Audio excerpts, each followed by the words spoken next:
Hello, ladies and gentlemen, and welcome back to Madden 17 in the final episode, I do believe, of our Seattle Seahawks franchise. We got college football right around the corner, and we have Madden eventually coming out as well. But we'll see. I might be inclined to continue this series for one reason and one reason only.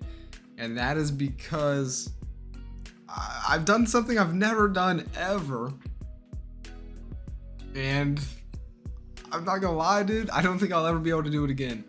We have played through, I think, season 7 of the series, or season 8. It's the 2022 season here in Madden 17. As you can see at the top left corner, it's 2022. And we are in Super Bowl week, and your Seattle Seahawks have punched their ticket to the Super Bowl. That's right. But they didn't just punch their ticket to the Super Bowl. No. They went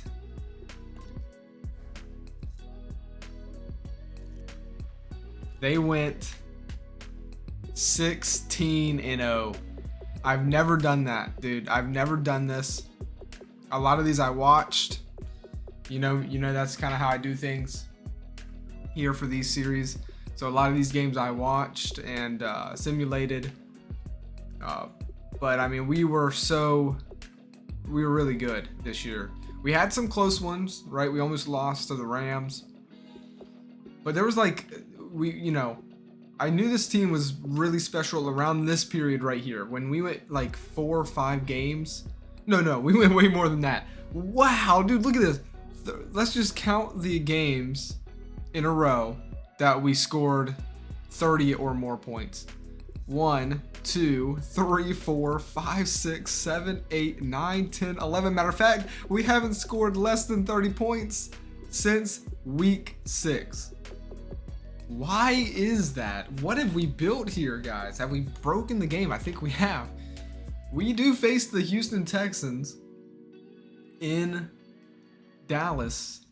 So they got the home field advantage. That's kind of messed up. They're going to need it. We are obviously they're the underdogs. We're obviously picked to win. But it's because we have 99 overall Thomas Robbins, who was almost about to win his second NFL MVP. He did not win it this year, but it's because 99 overall Derrick Henry did. He wins his NFL MVP and he deserves it. Dude had a crazy amount of carries, almost 400, which is just insane and unrealistic, but hey, he was so close to breaking 2,000 yards. He got 26 rushing touchdowns. He was phenomenal. He is a beast. We built around him and Thomas Robbins, and that's just what we've done. But then we got Justin Jefferson. He has a huge part of this. I mean, he's 23 and he's already grown to a 95 overall. We drafted him, and he's in his 3rd season with us. We had him in 2020. Obviously, he's just done so good since then. Pretty consistent player. He's only going to get better. 2 Pro Bowl appearances for him. So, our offense is just built. Now, we did trade in the preseason for a wide receiver because we didn't really have depth, and I traded for Eddie Hanna here. He's on his 2nd year, I think, or he's playing in his 3rd season now. This is kind of what his story looked like here. He played for his rookie year and did really well, and then I guess he took an injury or something happened and he stopped playing, and so we traded for him. I kind of was hoping that he could return to that form of 2020, and he kind of did. He caught around the same amount of passes, but he did drop off on the yards. But he's pretty consistent in the red zone like he was in 2020. So he has been a pretty helpful part of the offense as well as a 3rd option. But of course we got, Jeffrey Ower, or Oher? Oher. I think, I don't know. Oher. I guess that's what we'll say. We drafted this guy a long time ago, almost pretty close at the beginning of the series. He's only 5'8", and only an 85 overall is what he grew to. I don't think he's not going to go any higher than that. He's reached his ceiling, I'm pretty sure. But he has been a very consistent player for us. Being a solid number 2, we got him in the first draft there. He's never really broke out, but these last 2 years, he's really playing better than he ever has, and he's a big part of why. You know, we have, you know, been doing pretty good. He's been consistent. Obviously, Justin Jefferson is our main target on offense. But then, of course, you know, you have Zach Ertz here, who's been a solid tight end for the whole series as well, playing at 31. He's starting to regress a little bit, but we are hopeful for the future if we do continue the series with Morgan at Meadows, though I don't know if we'll get to really see him. Because I don't know if we're going to continue the series or not here. This might be the final episode, and what a way to end it. But I will say the weakness is the offensive line, and partially because we have injuries. Our franchise starting right guard took a serious injury, and he's not going to be in the Super Bowl, and I am a little worried about that. This is my biggest worry, is our offensive line going into Super Bowl, because for the whole year we had LeBoy.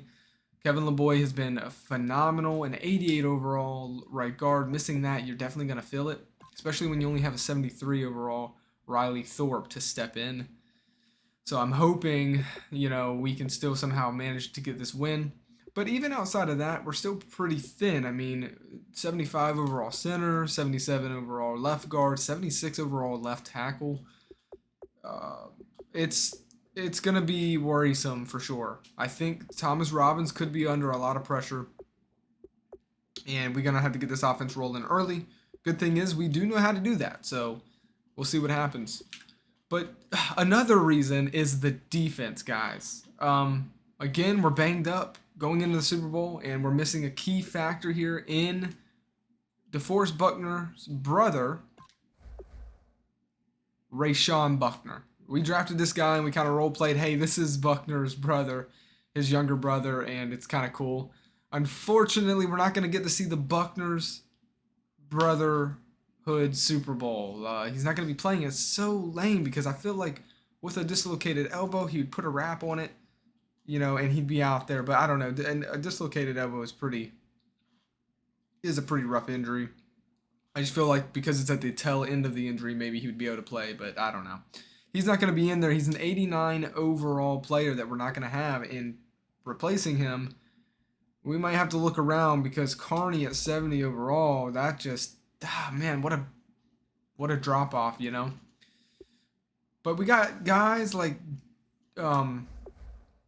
Derek Chick here who really stepped up this year. He had 7 sacks, and you know we got him in the free agency. We've seen he was a superstar. He didn't really play at the early part of his career, so he never really developed. So we started playing him, and he developed up to an 85 overall, solid player. Of course, we drafted Dexter Lawrence, who didn't grow exactly how I thought he would, but he's a solid player as well, sitting at an 85. And then, of course, DeForest Buckner. I mean, a 97 overall superstar, he's 28. Imagine 97, 85, 85, 89. It's the best defensive line in the game right now. I built the best defensive line. Unfortunately, we're not going to get to see that with Buckner being out in the Super Bowl, so that kind of sucks. But we were just destroying teams with our defensive line. Then you have our secondary, which is the weaker part, specifically our corners with Eli Apple and Bradbury. They can tend to get beat over the top in games, so that's a little nerve-wracking, but I'm hoping they can hold it down. At the safety position, we do have an elite strong safety, but we do lack a little bit at free safety in Hoffman Ellis. He never really grew how I was hoping he would when we picked him up from free agency. But they are pretty good. I wouldn't say they're bad. I think just because our core of this defense is so good, they kind of are, their average tends to look a little worse than it is. Compton, hopefully he can make some big plays, and hopefully Bradbury and Apple don't get beat over the top, and I think we should be okay. But then you really get to our elite spot here and it's the linebacking core. I think just as strong as our defensive front is the linebacking core that I built. I've never built a defense like this, dude. Not this good, I don't think. Starting off with Devin White, he didn't grow how I thought, but he still has like a year or two to grow before he starts to stop. I think he could get to an 87, but he did have injuries that he dealt with. I think it slowed him down, but he's still a very solid outside linebacker at an 84 overall. Then you got Swinton, 88 overall. Kadarius Swinton, phenomenal player. Just, dude, he's a beast. He's a tackle machine, and he is a solid part of this defense. Look at those tackles, just early in his career. He did suffer injury this year, but he's back. He had a severe injury, but he's healthy now, and that's all that matters. But he's gonna hopefully get back into shape, get back into form, like he was in those 3 years when he was first drafted. No awards for him or anything, but he is a solid player at 88 overall. But then we take it to the defensive captain. We drafted this guy, Javier, however you want to say that, Sapp. This is a beast of a player right here, right? Grew to a 99 overall superstar dev. He's 26 years old, so he's still in his prime, boys. Look at what this guy has done in his career. 100 tackles, 108 tackles here, 3 interceptions. He's a ball hawk out there. 4 interceptions, 5 interceptions, 5 interceptions. I mean, he has more interceptions than some of the corners in the league. A lot of them, actually. But he also is a tackle machine. And you know, I love it because look at his size. He's 6'3", he's 236. He's not that heavy. He's actually a smaller sized middle linebacker. He's a lot taller. He could almost play like strong safety or corner. I just don't think he has the speed because of that height and just, you know, it's just not there. But like, he is pretty light on his toes for a linebacker at 236. And I think that's why he's playing so well in coverage, because of his height and his size. I mean, he might miss some tackles here and there, but not really. Look at that. I mean, just a year ago, 140. This year, 92. And his success has led him to a bunch of awards. I mean, he won Defensive Rookie of the Year when he was a rookie, and he's got not back-to-back, but he's got 2 years out of 3 seasons in a 3-season span of Defensive Player of the Year. He won it in 2020, and he won it this year. He's coming off of being a Defensive Player this year. So he is a beast. One of my best defensive picks I've ever done, and we got him in the 2nd round. So this is the team, and I did not expect to see it, but a team that went 16-0. And to be honest with you, you know, I definitely didn't see this coming. We didn't go to the Super Bowl last year. We got eliminated in the playoffs, but we went the year before that. So 2 years ago, and we won this Lombardi Trophy.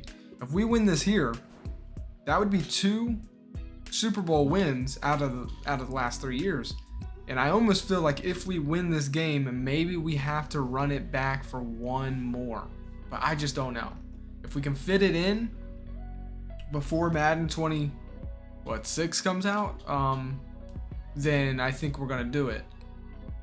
Or not Madden, but college football, because I don't want the 2 running at the same time. And that game comes out in just a month. So I don't know.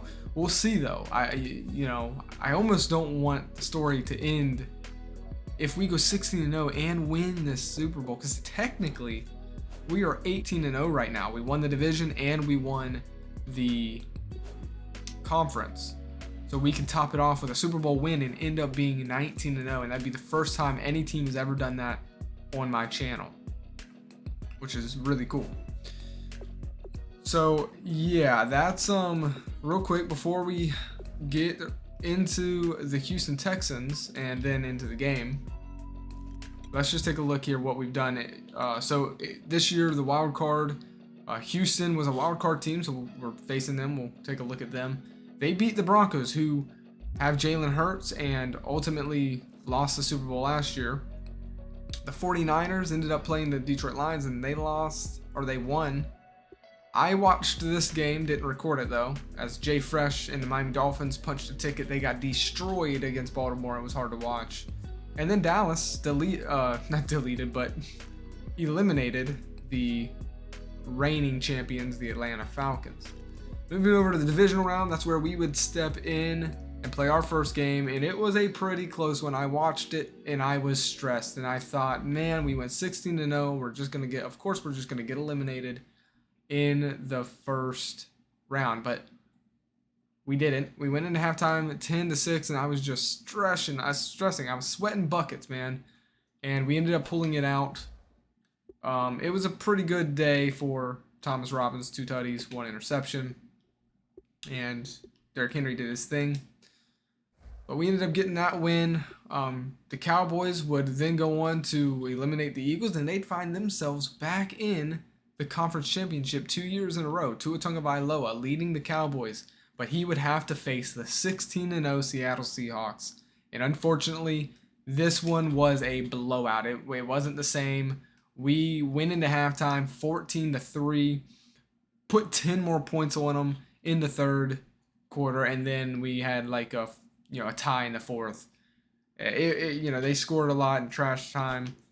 Tua, played good. He threw 1 pick, but ultimately they couldn't stop your boy Derrick Henry, who ran for almost 30 carries and had 2 touchdowns. But yeah, we did our thing there.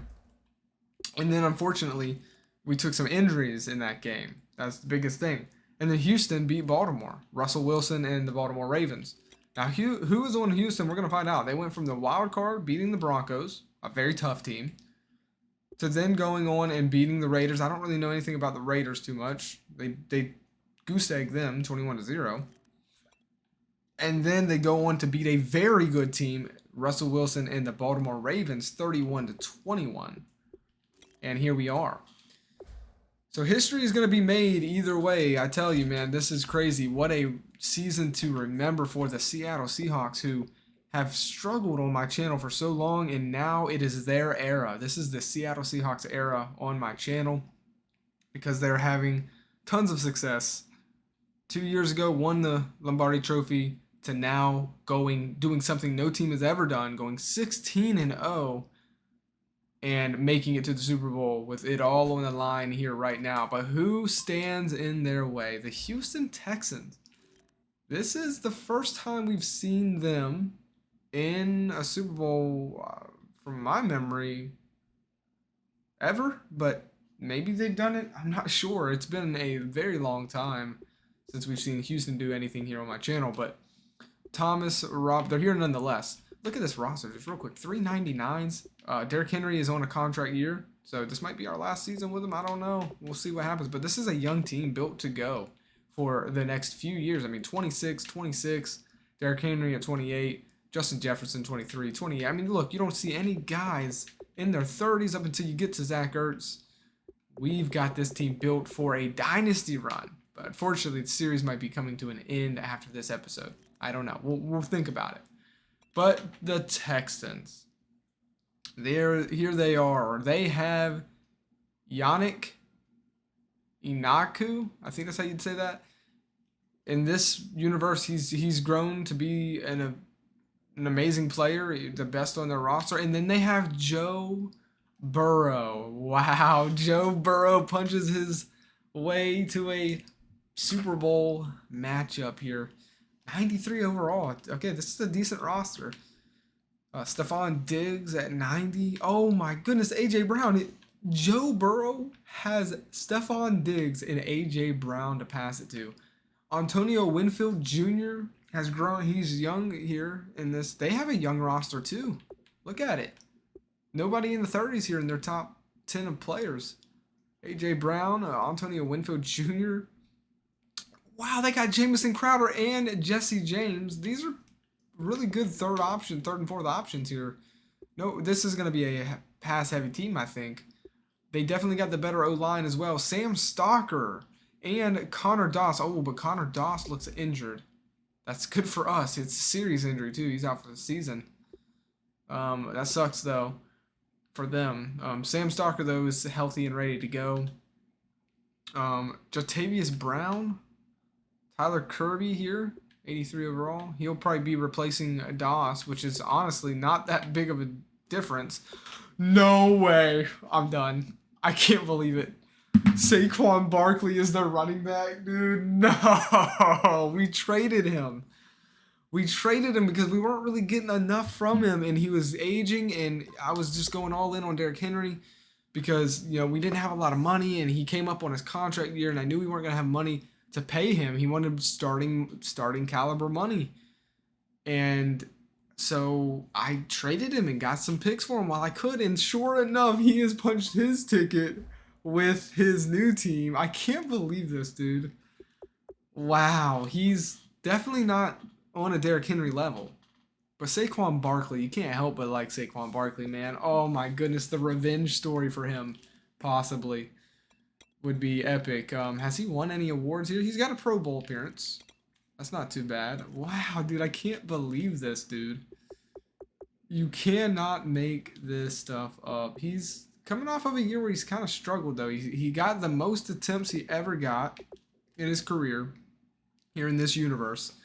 And he didn't probably do what he wanted to do with it, but he's in the Super Bowl either way. I don't think he cares. I don't think his team cares either. They have Alden Smith, who's 32. Alon Decker, a rookie strong safety from LSU, who looks promising at 81 overall. Playing at an 83. Okay, they've got a young team. This is a young team, guys. They are built for an era as well. A dynasty. Could we be seeing, possible rivalry here for Super Bowls against Seattle and Houston? So it's Joe Burrow is the man. They have Johnny Manziel behind him. That's kind of funny. And then Sean Rutherford. So their 1-2 punch is Lamar Miller. Wow, Lamar Miller's out here. Okay. And so yeah, so Saquon Barkley is their guy. I'd say we have them beat at. I dare say we have them beat at quarterback. I know ours is a 99 overall, but it's Joe Burrow, and that does kind of stress me out just because it's Joe Burrow. But I think we got him beat there. We have him beat at running back, but revenge story is pretty sweet. I don't know. Saquon Barkley is good. I would say they have us beat at wide receiver. I mean, this is insane. Stephon Diggs, A.J. Brown, and Jamison Crowder. You guys might not be able to remember him, but he was pretty solid. And that's a 1-2-3 punch, man. That's pretty good. And then Jesse James ain't that bad either. Their offensive line, even though they're missing Connor Doss, they have a solid second string in Tyler Kirby. They're not going to feel the drop off there by much, to be honest. And then they have a 84 overall left guard. They're missing their starting center, Ryan Kelly. This is a bigger drop off for them as 1-year veteran Russell Toon will step in. Then they have Vinny Sands, who's young but looks promising as well. And then Sam Stalker. I'd say they have a better offensive line than us. With the defensive line, and Dean Lowry, these are going to be guys going against our offensive line. So if we want them to be weak anywhere, we want them to be weak where we're weak, like the opposite way. So like we're weak on offensive line, we want them to have a weak defense. And their left end isn't looking too good. Dean Lowry, we should be able to stop him. But Yannick is going to eat up our offensive line. I think he's going to have a really good day. I have to keep our eyes out on 91. And then Andrew Billings is pretty good. He's got 91 strength. That does worry me. And Vernon Butler. So, I mean, not the most impressive, but decent, I would say. Barry Heath, 81 overall there. Middle linebacker, Jatavius Brown. We've seen he had a pretty good year. Underwood is injured, so it'll be Joey Kindle also probably getting some snaps. And then they have the veteran, probably his last season, Alden Smith. I would probably assume he is their defensive captain, if I had to guess. For corners, they lack speed. I'm hoping we can eat them up over the top a pretty good bit, but I don't know. I think we should be able to. I mean, Justin Jefferson should eat Kevin Johnson up, dude. This is a big weakness I see, honestly, in their team. They're kind of slow. I hope they press.